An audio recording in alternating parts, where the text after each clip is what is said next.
ProRevenge stories.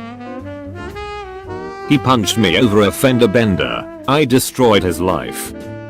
I was working as a civilian with the US military overseas and I lived off base in an apartment complex popular among the US military. One morning I accidentally hit another soldier's vehicle. Upon exiting the vehicle I noticed that both our vehicles were what you could call a hoopty. A hoopty is an old car that is pretty beat up that has been passed around from service to service member and they generally sell for $1,000 to $2,000. I also recognized that I was at fault for the accident. It was a very minor accident. His rear bumper was dented in slightly. But I could hear both our cars still running. I approached the driver who had already gotten out and he was in uniform and I apologized and said if it was alright with him I'd like to negotiate a payment that I will pay him in cash and we don't involve the authorities. I wanted to keep this simple. I'll be honest, the accident was so minor I honestly expected him to say nah man it's good, but even if he wanted some money I'd have paid him. I have always been of the opinion if you have a fender bender and can negotiate agreeable terms between both the parties it's best to not involve insurance police. He told me he wanted to call the police. I said we could call the police or we could go on base together and I could give him $300. He said that wasn't enough. So I upped my offer to $500. He proceeded to punch me in the face. It was a sucker punch. He got into his car and took off and in the process nearly ran me over. Now I had a black box in my car which recorded everything. I went to the Provost Marshal office on base, the police station, and reported the accident and the assault and showed the MP the footage, which they used his license plate to track him down. I was also asked if I wanted to involve the local authorities press criminal charges off base. Honestly, I felt like the soldier would learn his lesson if I let UMCJ, the military court basically, handle this and I said not at this time. I was told it was an option. The end result was the soldier in question got 60 days of extra duty, reduction in rank, and forfeited a portion of his paycheck. Essentially if he dealt with that, this would have been the end of the whole ordeal. Honestly, at this point I assumed our little ordeal was over. Well, a few days after his punishment was decided on, which was not long after the incident itself, I was in the commissary, grocery store on base, shopping when the soldier who assaulted saw me and began to insult me. I told him he needed to clam down, that he should learn his lesson. He told me I was a pussy who didn't know how to take a punch. I reminded him that I held back on destroying his life. He told me he's already been punished and I can't touch him again. He left me be. A store employee witnessed the entire encounter and I got the employee detail and reported this interaction to his command. His commander told me he had been ordered to not interact with me and would take action. His commander also recommended me I involve the local authorities since this soldier obviously isn't learning his lesson. So I did. I contacted an attorney. The attorney was unsure if we could successfully sue the soldier and said he would need a cash payment to take the case. Honestly, I was mad and I wanted to teach this guy a lesson. I agreed, it was not cheap. To keep this story short, we ended up in a court off base. We presented our evidence. The soldier in question had decided to represent himself.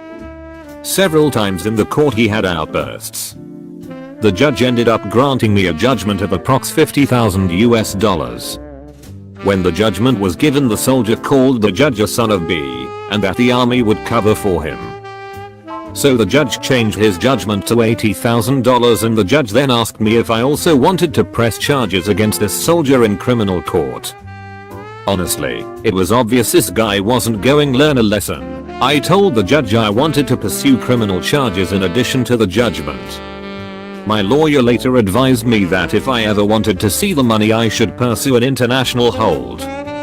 With my judgment it's likely that a judge would grant me an international hold. An international hold is basically where this soldier would not be allowed to leave the country until I was paid my $80,000. Also, he told me that according to the agreement between the US military and the host country, the US military would honor the international hold.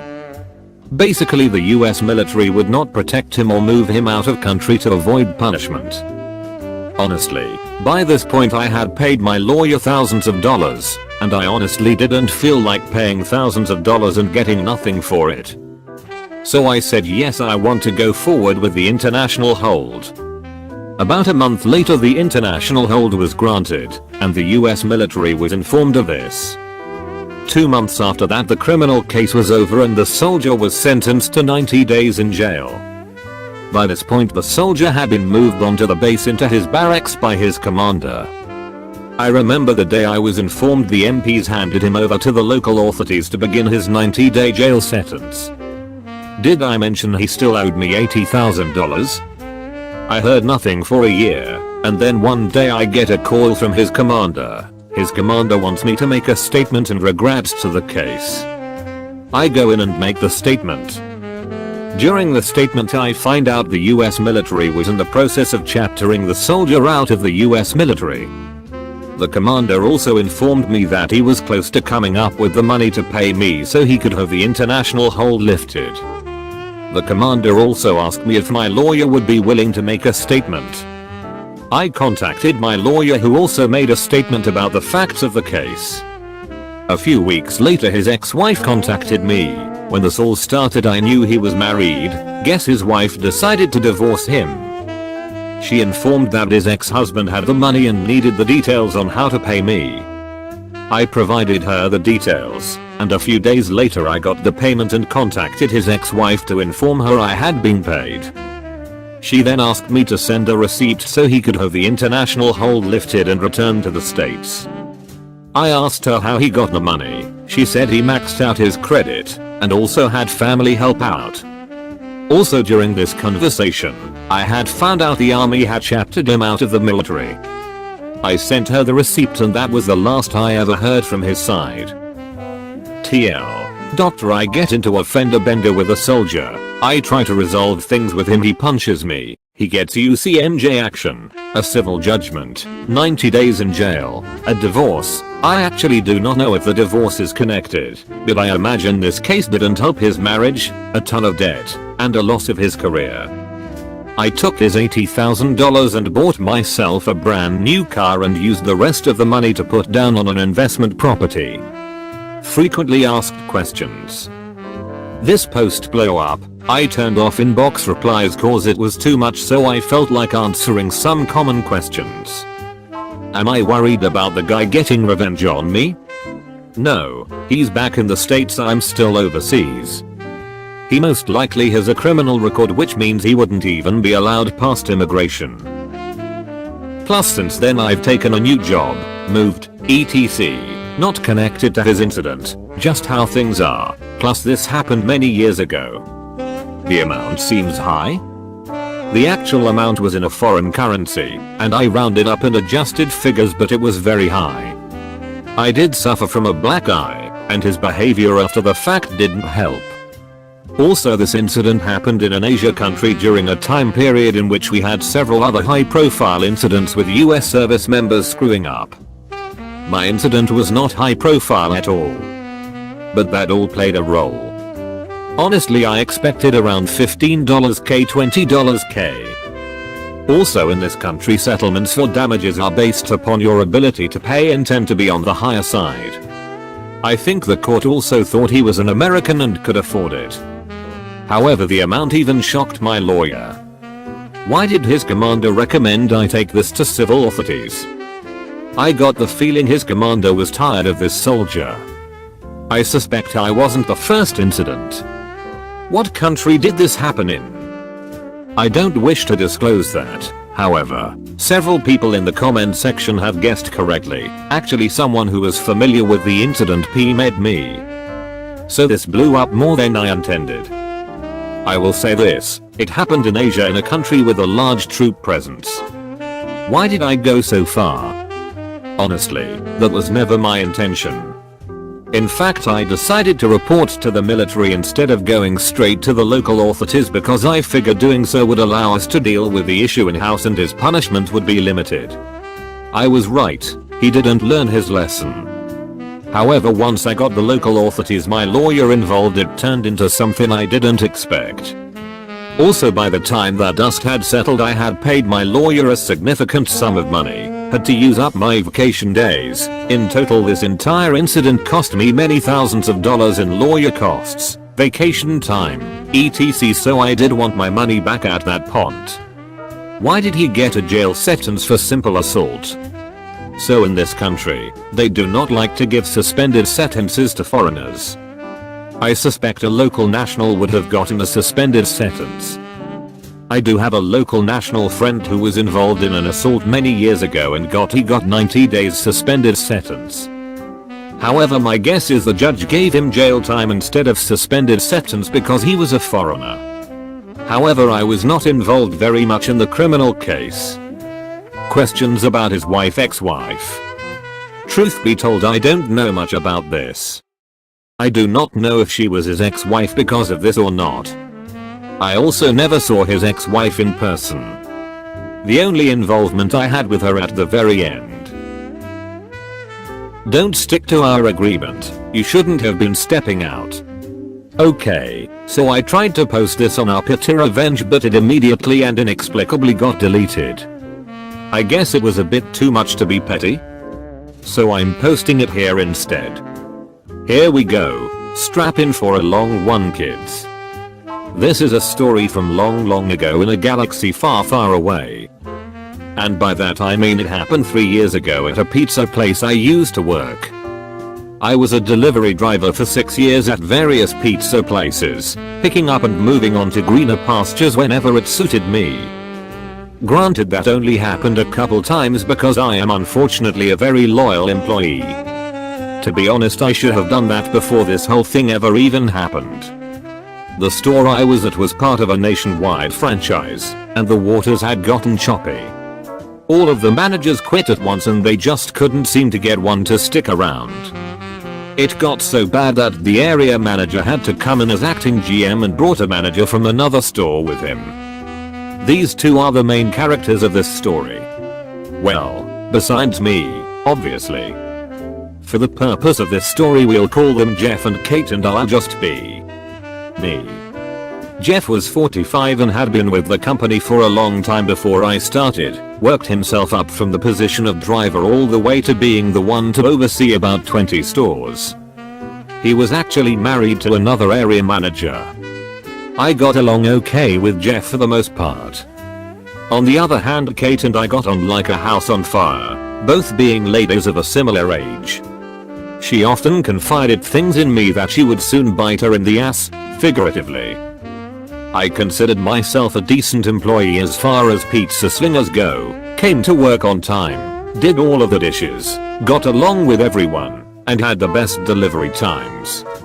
Because of this, I usually landed all the best shifts, including opening on Saturdays. If you've never worked a tip job, you know that shift is the most coveted out there. Working through both the lunch and dinner rush before going home is well worth having to get up earlier. That information is relevant to the story, trust me. You see, there are always two drivers who do that shift. One comes in earlier and leaves earlier, and I was the one who got to come in just before we flipped on the open sign and went home once dinner rush began to die down. This is also relevant. The final vital bit of info you need for context is that my brother goes a bit wild at Christmas. His favorite thing to do is book an entire movie theater for everyone he knows to see a movie of his choice. This particular year was when The Last Jedi came out, and he is a Star Wars fanatic, so that was what we were going to see. Unfortunately, it would be at 6 on a Saturday, at least 2 hours before I would get off. At this point, Jeff and Kate had been with us for 3 months without managing to find suitable replacements, and I made an arrangement with the other opening driver to switch shifts because his ended right when I would need to leave to make the movie. I then cleared it with Jeff and he agreed to let me go at 5:30. I was all set. Or so I thought. You see, that Saturday we started busy. Very busy. So busy that at 5:30, when I went to hand Jeff my slips, he had already dispatched me out on a double delivery. I took them, but reminded him that I needed to leave when I got back. I just hope the trailers were long enough that I didn't miss much of the beginning of the movie. I got back from my double and by that point it was already 6 and the theater was 20 minutes away. I had to leave. Once again I went to hand my slips to Jeff, but he got in my face. "You leave when I say you can leave," he told me. "You're not going to let me?" I asked, incredulous that he was reneging on our deal. I came in early. I did my time, damn it. He looked so very smug. No. Well, I made a decision right then and there. There are so many pizza jobs out there that they needed me more than I needed them. I took my slip book, you know, the kind that you see in restaurants. I've found they're great for delivery because not only can you store all of your slips in them, but they're hard enough for customers to bear down on to sign. Anyway, I slapped that in his hand and said, "Fine then." I quit. It was his turn to look incredulous. After making sure I meant it, he checked me out and I left the store fuming. I missed the entire opening of my movie. But the story doesn't end there. Oh no, you remember how I said Kate would confide in me? She loved to tell me all about how often she and Jeff would meet at a hotel after work. She even horrified me by telling me Jeff would turn off the cameras so they could have exited the back office when the store was empty, in a chair I had sat in multiple times. Kate was even so obliging to give insignificant details like the date and time this happened. So I put in an anonymous call to the franchise's HR and told them what to look for when it came to checking the tapes. I told them everything Kate had told me. But I still wasn't content with leaving it there. So I went to my local pizza place that just happened to be in Jeff's wife's area. Remember when I said she was also an area manager, and I got to gossiping with the workers there while they made my pizza. I was well aware it would make it back to her. Food employees can't keep such juicy gossip to themselves. Jeff got demoted to store manager, then transferred to the same store in his wife's area I went to so she could keep an eye on him. I guess it didn't work out because last I heard Jeff's wife divorced him and he no longer worked for that franchise. And none of that would have happened if he had just let me leave on time. TLDR, exposed my manager's cheating, including X on company time on company property, because he didn't keep to a deal he'd agreed to. Edit: this got way more attention than I was expecting. Thank you so much to everyone who has awarded it. That being said, there are a few details I left out because I thought they would bog down the post. I'll add them here.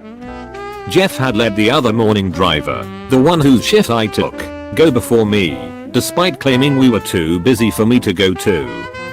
I said Jeff and I got along okay, and that was not entirely the truth. Before he started seeing Kate, Jeff had hit on me pretty relentlessly.